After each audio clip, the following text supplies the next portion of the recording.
We walk into what seems like a typical school in Armenia. There are posters of the Armenian alphabet. The cook is preparing spas and grechka for lunch. You can even hear the kids singing.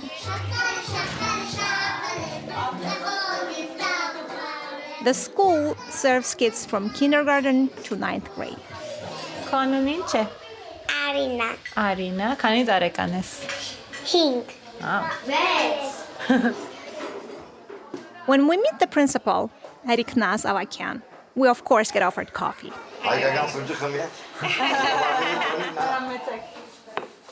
So why are we in the school? What is special about it? There's a clue. We're not meeting the principal in her office. She doesn't have one.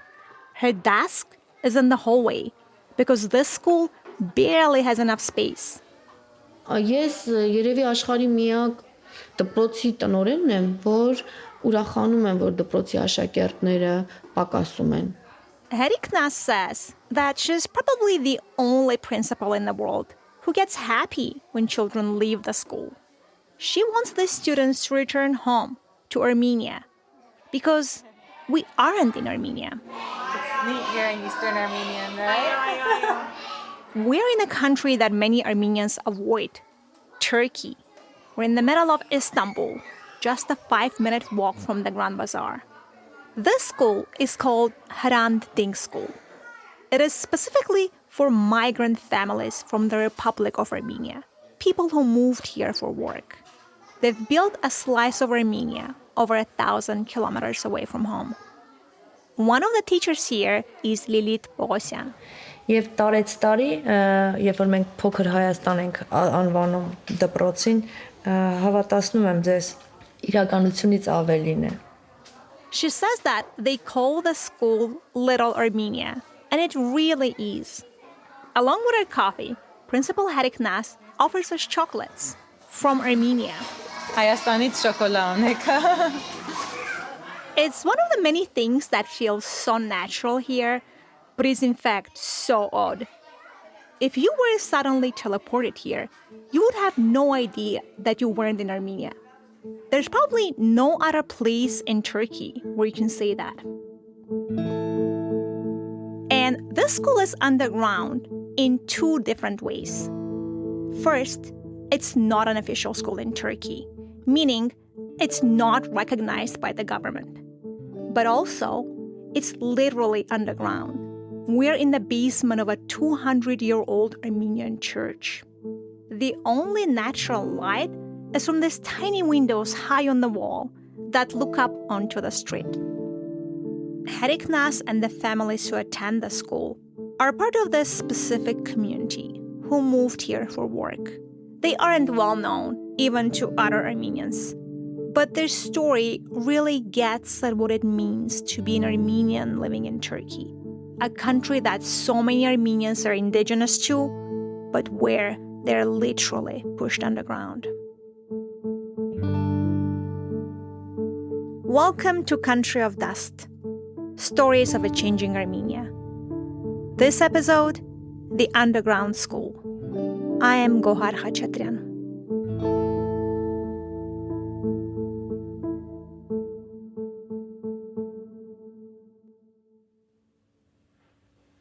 Ստամբուլ պատահական եմ ընտրել։ Չէի կարող երևակայել, որ մի օր վեր կգնամ ու կգամ Թուրքիա աշխատելու։ Eriknaz says she could have never imagined that she would move to Turkey. Back in 2002, she was a teacher in Yerevan. She wanted to buy an apartment and was considering working outside of Armenia, as many do, to earn a higher income. She heard from a friend about an opportunity to come and work as a nanny for an Istanbul Armenian family. But the thought of living in Turkey was unbearable. Թուրքիան իմ գլխի մեջ մեր դպրոցական կրթությունից ստացած յաթաղանով կերպարներն էին. She says, in my head, Turks were these villains with sabers from Armenian textbooks. Eriknaz hadn't even realized that there was an Armenian community in Istanbul. But when she found out, she decided to give it a try. She boarded the bus from Yerevan to Istanbul. It took 2 days. Եվ տեսա, որ իրենք շատ բարեհամբույր են։ Եվ տեսա, որ երբ որ իրենք հասկանում են, որ դու օտարերկրացի ես, անգամ հայ ես, իրենց համար տարբերություն չկա։ During the trip, at rest stops, she was surprised to see that the Turkish men serving people tea were being kind to her and everyone else, even when they knew this was a bus of Armenians. In Istanbul, she worked as a nanny for a year and saved what she thought was enough money for an apartment in Yerevan. But by then, apartment prices had increased drastically, so she decided to stay a little longer. Then, she was approached by a few Armenian migrant parents. They learned that she had been a teacher back in Yerevan, and they wanted her to tutor their kids in Eastern Armenian. Կամաց երեխաներին հավաքեցի, կապվեցի այս դպրոցի հետ եւ մնացի։ That's how Hranding School began. But why couldn't those families send their kids to a local school? First, a bit of background. After the genocide, most of the Armenians that remained in Turkey ended up in Istanbul. People in that community are called Bolsahai, which literally translates to Istanbul Armenians. Today, the Bolsahai community is around 70,000 people. They have their own newspapers, churches, and 16 official schools. The students in those schools are ethnically Armenian, but they're Turkish citizens. And the schools follow the curriculum of the Republic of Turkey, but they also have Armenian language and religion classes. Unlike Bolsahai students, the children of migrants from Armenia cannot go to those official Armenian schools. Turkey doesn't allow non-citizens to attend them. But even if they could go, these kids need a different education. Their families plan to eventually return home to Armenia. So they need their kids to be ready to continue school back in their home country. Hranding School follows the curriculum taught in Armenia. All the teachers are from Armenia, and everything is taught in Eastern Armenian, the language spoken in Armenia. As a second language, they learn Russian, not Turkish. And they learn about Armenian history, including about the genocide, something they cannot teach at the Bolsahai schools. You could get in legal trouble for even saying the word genocide. Hranding School educates students until they are 15, after which most return to Armenia to go to high school.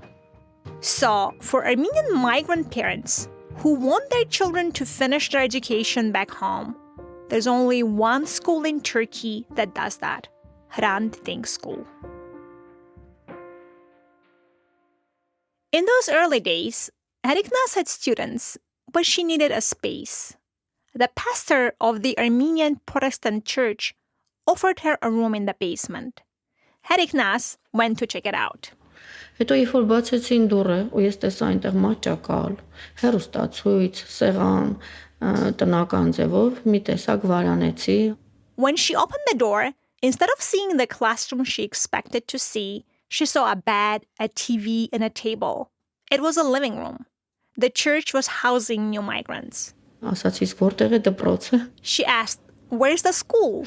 Ասացին, այստեղ է։ Դու պիտի ստեղծես։ And the pastor said, "You have to create it." She wired money to her brother in Armenia and asked him to send 10 copies of Armenian language and math textbooks. At first, there were 7 kids in that one room. The year after, it was 17. Soon more students came. Eriknas hired teachers, and they gradually took over every room in the church basement. They named the school after Hranding, who is one of the most famous Bolsahais. Dink was an outspoken journalist and human rights activist whose main focus was on improving the relationship between Armenian and Turkish people. He was assassinated in broad daylight on the streets of Istanbul in 2007.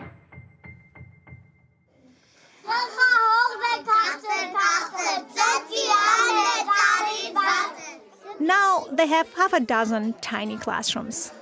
At its height in 2017, The school had around 160 students, so the kids can be really crammed in.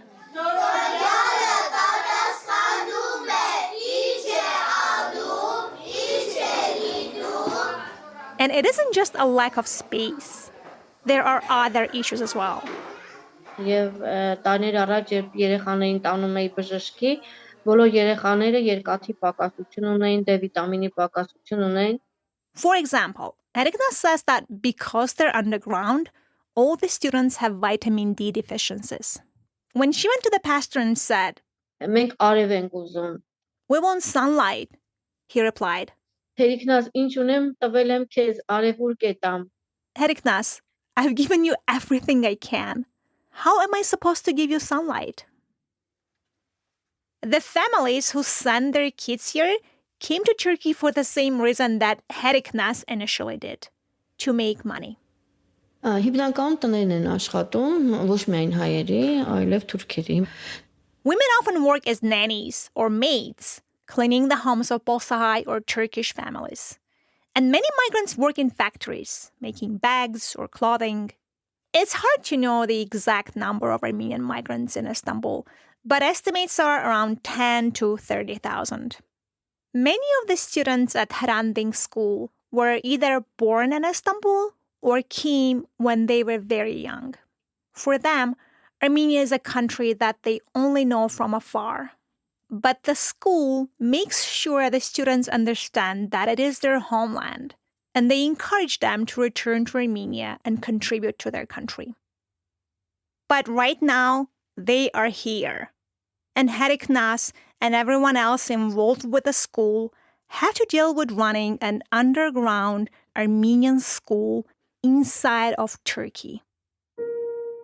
While the government doesn't officially acknowledge the school, they definitely know about it. There was one moment when a lot of people in Turkey took notice of the school. Over a decade ago, Erdogan, who was prime minister at the time, was on a trip in London. Էրդողանը Անգլիայում էր կարծեմ հայտարարել, որ պետք լինի ես բոլոր գաղթականներին դուրս կանեմ մեկ օրվա մեջ։ He said he could send all the Armenian migrants home if he wanted. This caused a stir. Several TV stations came by asking Heriknas to comment. Ես էլ իմ կարծիքն էի ասում, բարկության մի պահին խոսել է։ She was reluctant to talk, but told them she didn't think Erdogan would actually do it. After her statement aired, she got word that Erdogan wanted to come to the school and meet with her and the teachers on camera. She didn't want a televised visit. It felt like a political stunt, and it could have gone wrong in so many ways. The whole thing made her feel uncomfortable. Անկեղծ ասած, ես ինձ շատ պատրաստ չզգացի, որովհետև ինքս իմ ներսում պայքար ունեմ, եւ ուր մնաց թե ես գնամ ու ինչ-որ բաներ ասեմ։ But she felt she couldn't refuse. So she responded saying that she would meet with Erdogan, but that she didn't want any media there. No cameras, no quotes. But that wasn't what the prime minister wanted. The meeting never happened. There have been some even more tense moments. The church that houses the school has been fined because of them, and once the school got briefly closed. But even talking about those things publicly can be risky. Heriknas and the staff are ready for the worst. Any day, they could get shut down at the whim of the Turkish government.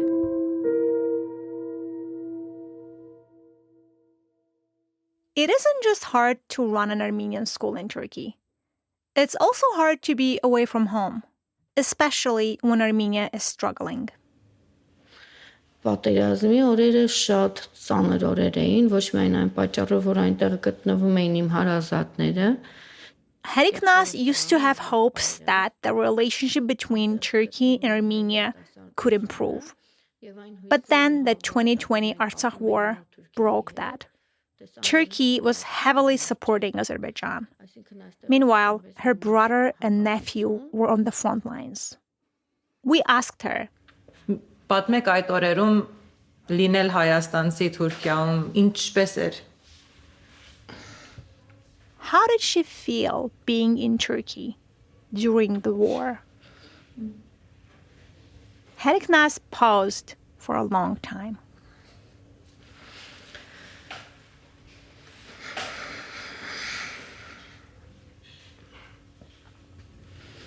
Իհարկե, եթե հանգիստ եք զգում, ես ընկնում։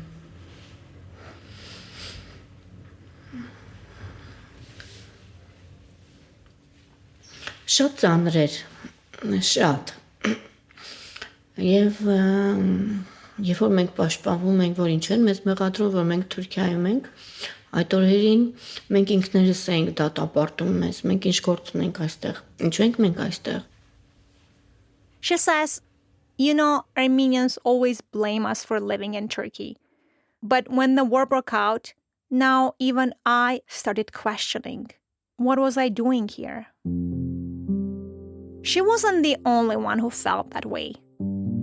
In the first few days of the war, over 30 students returned to Armenia with their families, a huge part of the student body. Turkey was supplying weapons to Azerbaijan, and those weapons were being used against their own family members. It was unbearable. There were even alumni from Hranding School who were now fighting in Artsakh. Some of them died. Others went missing. Ես շատ զգացմունքային մարդ եմ, բայց ես չէի կարող համտասարան մտնել։ Դրա փոխարեն մեր երիտասարդները կարողացան մտնել եւ մենք սովորական դասեր չէինք անում։ I'm not a very emotional person, she says, but I couldn't even teach or face the kids. The school canceled regular classes. Instead, they spent their school days talking about Artsakh and what they could do to help. Since 2020, the number of students at the school has continued to go down. As of 2024, there were 54. It's not just the war. The economy in Turkey is bad, and the country has been deporting more and more foreign workers. Heriknas has lived in Turkey for over 2 decades. She has built a life here. She married an Istanbul Armenian, and together they have 2 boys. But right after the war, she felt like she couldn't be here. Ես պատերազմից անմիջապես հետո գնացի Հայաստան եւ տուն գնեցին։ She went back to Armenia, and after 20 years, she finally did what she had originally gone to Turkey to do. She bought an apartment in Yerevan. For now, she still lives in Istanbul and runs the school. But just having that home is a comfort. She hopes they'll move back when her youngest son graduates from high school. He's considering going to university in Armenia. Heriknas told us that Hranding School is like oxygen for her. But also, the pull towards Armenia is really strong. Ինձ պատրաստում եմ անկեղծ ասեմ, այո, ես ուզում եմ շատ կապված չլինեմ։ So she tries not to get too attached to the school. Her heart is in Armenia, but she has made a life here. This school has been her calling, preparing the students to return to a homeland that Heriknas left years ago, a homeland they barely know. They've grown up hidden in this basement, surrounded by pieces of Armenia, looking eastward towards home.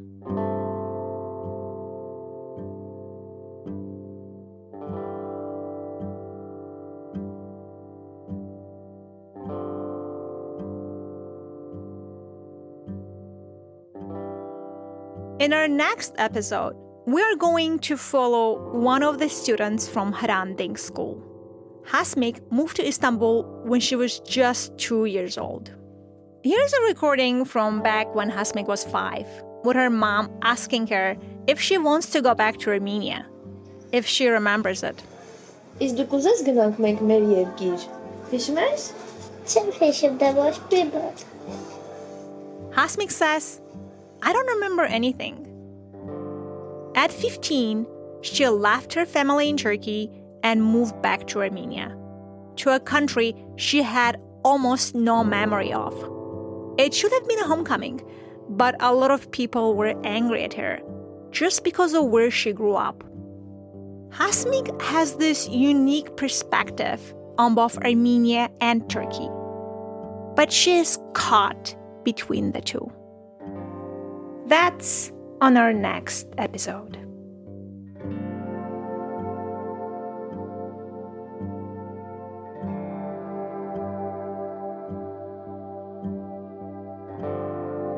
Country of Dust is created and produced by Nadia Abrahamian, Jeremy Dalmas, and Gohar Khachatryan. Sound engineering and music by Jeremy Dalmas. This episode was made possible with generous support from the H. Hovnanian Family Foundation, the Swiss Agency for Development and Cooperation, and the Hranding Foundation. Thank you Harak Papazian, David Khachatryan, Diana Khachoyan-Shantz, and Vartuhi Balyan for your insights and knowledge. Thanks to Rana Lucin Bitmes for providing audio from her documentary film, Do You Think God Loves Immigrant Kids, Mom? To the supporters of our crowdfunding campaign, you really made this season happen. Thank you. And thanks to everyone for tuning in. Would love it if you could spread the word about the show. It really is a huge help. And if you want to support the show, go to countryofdust.com.